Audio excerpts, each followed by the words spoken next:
Allez, 17h37. On est sur Europe 1. Bon alors, Emmanuel Macron, hier soir. Vous avez vu, même vous êtes saoulés. On n'avait même plus envie d'en parler. Ouais. Pourtant, on a la passion déçus. de la politique. Vous êtes déçus. Voilà, me retrouver dans une situation comme ça. Je Et sais. ça va durer 2 ans. Pendant 2 ans, les commentaires, ça va être ça. Ouais, je sais. Non, mais c'est fou. Alors après, la présidentielle commence toujours septembre de l'année d'avant. Donc en fait, il reste 1 an à Emmanuel Macron. Et après, septembre 2026, on sera tous les commentateurs, les journalistes, les candidats seront dans la présidentielle. Donc là, à la page d'Emmanuel Macron, en réalité, il lui reste un an. Parce qu'après, on parlera plus de lui. Avant qu'on parle d'Emmanuel Macron, je voudrais féliciter Delphine Ernotte. La présidente qui a été reconduite par l'ARCOM pour un 3e mandat de 5 ans à la tête de France Télévisions. Ah, ça y est C'est pas une surprise. Et comme vous le savez, j'aime beaucoup Delphine Elle a des Ernotte. bons résultats, d'ailleurs. Non, mais je l'adore. Elle est très sympa. Et je voudrais dire, j'adore parce qu'elle ne crache pas dans la soupe. Et à chaque fois qu'elle a fait une interview me concernant, elle a été extrêmement sympathique. Élégante avec vous. Est-ce que c'est la première fois qu'un patron de France Télé est reconduit pour la 3e fois? Je crois, Il me semble, Ah oui, à mon avis. que c'est mais inédit. moi je l'adore, Delphine Ernotte. Voilà, je le dis, et je l'aime beaucoup. Voilà, Delphine, donc je suis très heureux pour elle. Delphine Ernotte, voilà, j'espère qu'on lui fera passer le message, sinon je l'appellerai, mais elle est vraiment sympa. C'est vrai que dans la Elle bosse bien, tourmente elle bosse bien. médiatique, avec les commentaires qu'il y a eu, elle a toujours fait propre. Et je vais vous dire la vérité, il y avait beaucoup de gens qui ne voulaient pas qu'elle soit renommée, et elle a quand même je peux vous dire qu'elle a du caractère. Elle a du caractère. Et c'est pour ça que je l'aime bien aussi, Delphine. Voilà, bon, en tout cas, bravo à elle. Allez, il y a Lucas qui est en ligne avec nous, des Vosges. Ouais, moi j'adore les sucs des Vosges, moi.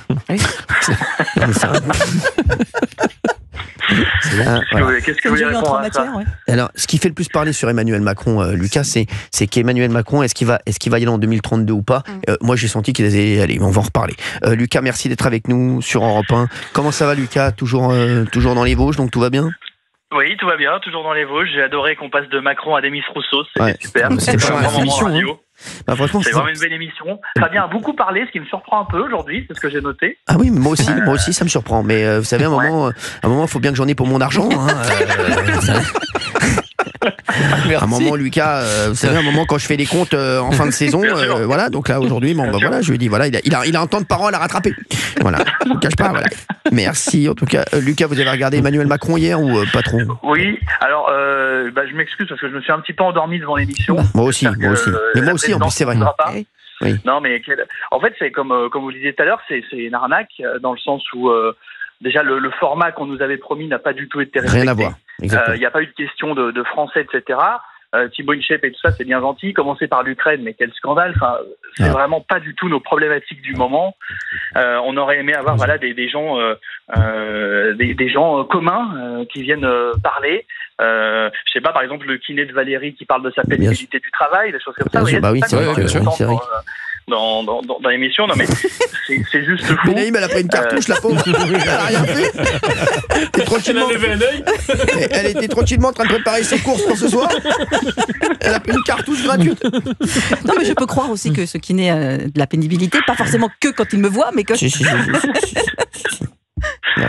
Non, mais c'est fou en fait. Et ce qui me fait très peur, c'est qu'effectivement, comme on le disait, il reste 2 ans. On a l'impression que c'est terminé. Moi, la question que j'aurais posée en toute fin, mais il aurait fallu pour ça un Cyril sur le plateau, ça aurait été de dire à Emmanuel Macron, à la fin de l'émission, est-ce que vous songez à démissionner? On a entendu, vous ne pouvez plus rien faire, limite on est foutu, vous nous abandonnez, est-ce que vous songez à démissionner?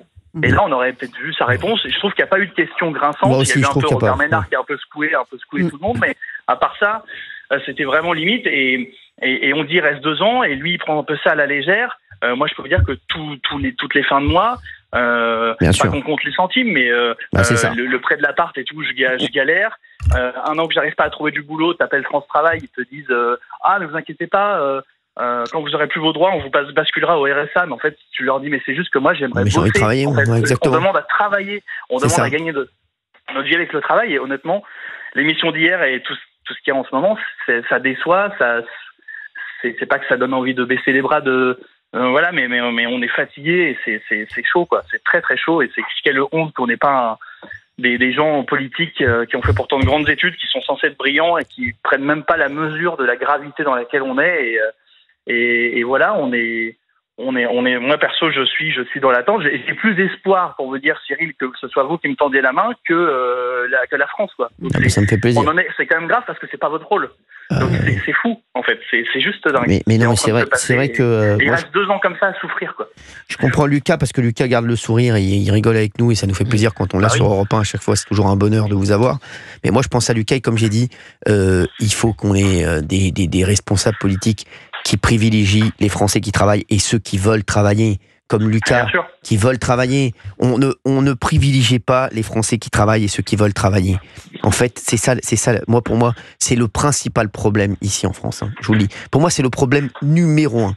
Voilà, je pense que le prochain président doit privilégier les gens qui prennent les chefs d'entreprise, les gens qui travaillent, les gens qui veulent travailler, les gens qui veulent faire avancer la France. Seulement, ces gens-là, on les laisse sur le bord de la route. Et tant que ces gens-là et ces personnes-là qui veulent travailler, qui travaillent et qui ne s'en sortent pas, seront dans un état où on se dit, ils se disent, ça sert à rien que je travaille, de toute façon je m'en sors pas.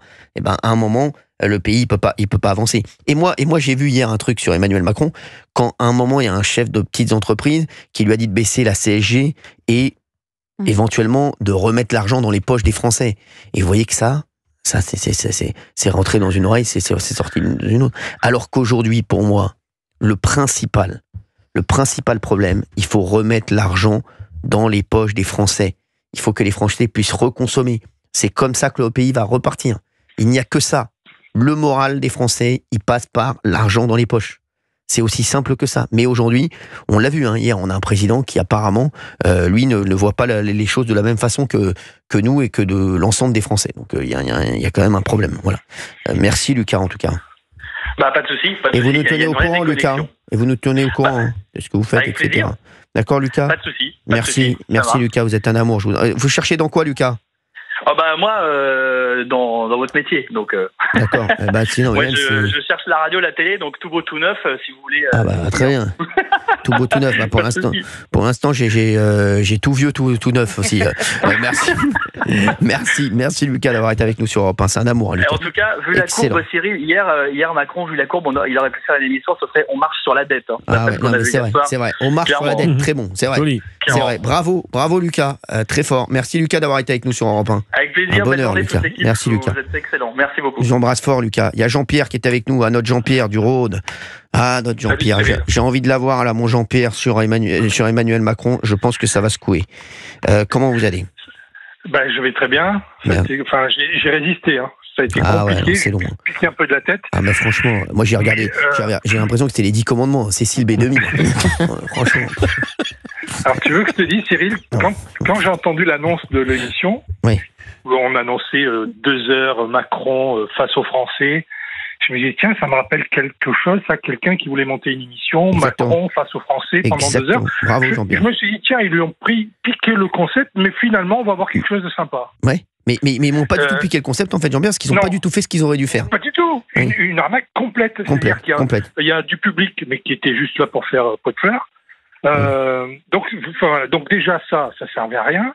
Et ensuite, moi, je sais pas, pour la fonction, je suis un peu mal à l'aise parce que là, il passe, ça devient pathétique. Il est venu pourquoi? Si tu veux, quand l'émission s'est terminée, je me suis posé la question. Tout ça, pourquoi? Qu'est-ce qu'il en ressort? Qu'est-ce qu'on en retient? C'est pour ça, voilà. En fait, il avait juste besoin de parler, certainement. Quand il parle de toute façon, ce qu'il a fait, il pouvait pas faire mieux. Ce qu'on lui reproche, c'est pas de sa faute. Et de toute façon, pour l'instant, on peut pas faire autrement. Du coup, tu fais quoi? Merci, monsieur. Voilà, merci, au revoir. Merci. Et c'est vrai que ça va être... Et puis alors, surtout, je me dis, mais autant une émission comme ça, en début de mandat, ou entre les 2 tours d'une élection, peut-être tu expliques ce que tu vas faire, pourquoi. Mais là, en effet, vous en avez parlé, personne ne lui a dit à un moment donné, mais tu es en cohabitation. Exactement. C'est ça. Jean-Pierre, je me suis étonné, moi. Il n'y a pas un mec à un moment qui lui dit, mais excusez-moi, mais de quoi on parle? Non, mais de quoi on parle? Vous n'êtes plus... Je vous rappelle qu'il y a une cohabitation. Mais il n'y a pas un mec qui lui a dit. Une fausse cohabitation, parce qu'avec François Bayrou, c'est quand même son principal soutien depuis le début. Oui, mais Bayrou, il ne peut rien faire voter s'il n'a pas l'appui des LR ou si demain ils mettent la gauche, enfin bon, ça sera de toute façon pareil. Ça, voilà, cette situation, ils l'ont voulu à un moment donné. Oui. Enfin, il faut aussi assumer, parce que là aussi, quand il dit les Français n'étaient pas, n'étaient pas contents que je fasse la dissolution. Oui, non, la dissolution, tout le monde la voulait.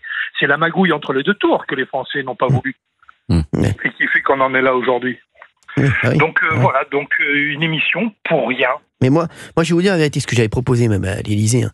Comme émission, je voulais que on y aille, l'équipe, en plus il aime bien Fabien Lecoeuf qui nous parle de Demis Rousseau, avec 20 Français, vous voyez, 20 Français, c'est ça. qu'on aille à l'Élysée avec 20 Français, 20 Français, Bien sûr. un policier, une infirmière, une mère de famille qui vit avec des dealers en bas de chez elle, ou toute une famille, un agriculteur, un chef d'entreprise, une un chef de petite entreprise, un artisan, un boulanger, voilà, 20 métiers. Ça l'intéresse. 20 métiers, un chômeur, quelqu'un qui veut travailler, qui ne trouve pas de travail, comme Lucas qu'on a eu il y a un instant. Et là, moi, ou un seigneur de 57 ans qui fait des CV tous les jours et qu'il n'y en a aucun qui passe parce que les ATS, c'est tout bloc, tu ne fais pas d'entretien. Mais ça, je vais vous dire, ça, voilà, plus. et ça, sachez qu'ils n'ont jamais dit oui. Hein. Ils n'ont jamais dit oui. Ah, Ils ont peur. Ils veulent, en vérité, ils font toujours des émissions où ils ne prennent aucun risque. Ils savent très bien qu'avec nous, ça va secouer un peu. Donc ils se disent, on va pas le faire. Mais en vrai, perdu pour perdu, si j'étais eux, moi je en ferais. fait, ne pas prendre de risque, c'est prendre le maximum de risques, puisque exactement. ça fait un pchit retentissant. L'Élysée disait va se refaire la cerise. C'est un fiasco total. Là, donc la non-prise de risque l'a mis dans un corner. Et Valérie disait tout à l'heure, il est toujours meilleur quand il est dans l'adversité. Ce qu'on a vu hier, c'est que c'était plus le cas. Oui. On l'a vu sonné par Robert Ménard, des images. sonné par Agnès Verdier-Molinier. Même dans l'adversité, il n'est plus là. Souvenez-vous des images, parce qu'il n'aime rien mieux que de pouvoir retourner l'interlocuteur, de le mettre, de le séduire. Souvenez-vous de ces images où il est en bras de chemise, où il va au contact, etc. Et là, il est exceptionnel. Et là, sauf que c'est terminé. Mais là, non, hier, on a compris que c'était terminé. Amoureuse, il a eu une demi-seconde de doute. Mais suite à certaines questions, le président, c'était pas qu'une demi-seconde. T'avais ces 2 secondes qui en télé durent une éternité. On voit bien qu'il était sonné. En même temps, par son propre bilan. Mais il faut quand même expliquer un exercice pendant 3h16 minutes. Il adore ça. Non. Le fond, je suis d'accord, c'était creux. Mais par contre, la forme, il faut quand même les tenir les 3h15 face à des gens qui vous posent des questions. Et justement, c'est un exercice. La pénibilité, elle est ailleurs dans le travail. Et justement, il ne les a pas tenus. Moi, je suis d'accord avec Olivier. Avant les grands débats, pendant son premier quinquennat, il arrivait à retourner toute la salle parce qu'il avait l'objectif de se représenter. Et parce là, c'est fini. Il sait que dans 2 ans, c'est terminé. Mais ce serait bien qu'il mette son côté brillant au service de l'intérêt général. Là, il n'arrive plus à retourner l'interlocuteur. Il n'a plus de souffle. Il n'a plus les solutions. Il montre son impuissance. Il se fait un autosatisfecit de son propre bilan qui est juste calamiteux. Merci Jean-Pierre d'avoir été avec nous sur Europe. Un dernier petit avec mot. Plaisir.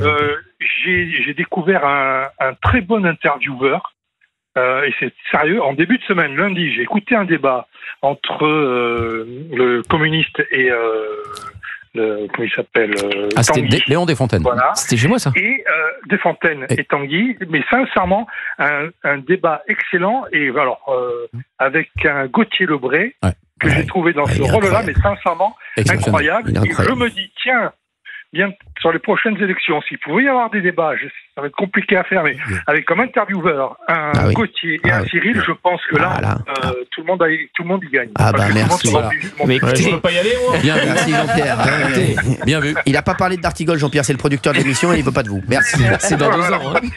Non, ça va coûter trop cher, surtout. Je vois que vous le connaissez bien, Jean-Pierre. Bravo, Jean-Pierre. Les auditeurs, je voudrais dire merci aux auditeurs. C'est incroyable. Franchement, et je vais vous dire, nos auditeurs, c'est la France. C'est la France. Mais non, mais je le dis. Et je le dis chaque jour. Qu'est-ce que j'aime les Français. Mais c'est vrai. Qu'est-ce que j'aime les Français. Ils sont exceptionnels. Voilà. Et donc, Jean-Pierre, je suis très heureux de vous avoir encore sur Europe 1. On a eu Lucas, on a eu Jean-Pierre. On voit quelle intelligence. Non, mais c'est vrai. Et quel humour. Voilà. Merci, Jean-Pierre. En tout cas, vous êtes un amour et merci d'avoir été avec nous sur Europe 1. Merci, à bientôt. Franchement, merci. Vous nous rappelez, on vous attend sur tous les sujets. Non, mais c'est vrai. Franchement, c'est exceptionnel. Et en plus, Jean-Pierre et Gauthier est tout content parce que ils trouvent qu'ils ont des bonnes idées en plus. Forcément. Non, mais c'est vrai. Olivier d'Artigol, vous faites quoi? Là, j'étais en train de recevoir un message. Oui. Quoi? Que tout va bien en ce moment. Complètement fou. Non, mais il a lâché la rampe. Tout va bien. Il a lâché la rampe, ça y est, il est sur un toboggan. Là. Les journées durent un siècle, des fois. Vous le savez, ça? Mais vous, c'est normal. Vous faites là, vous allez enchaîner encore. Oui, je fais le journal à 19h. Non,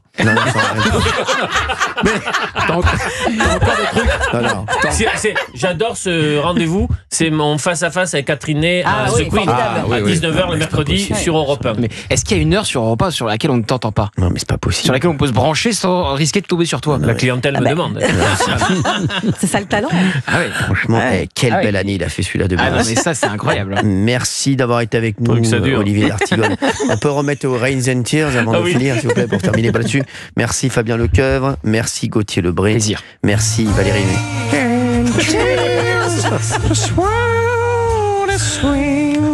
to fight, to swim, away to speed again.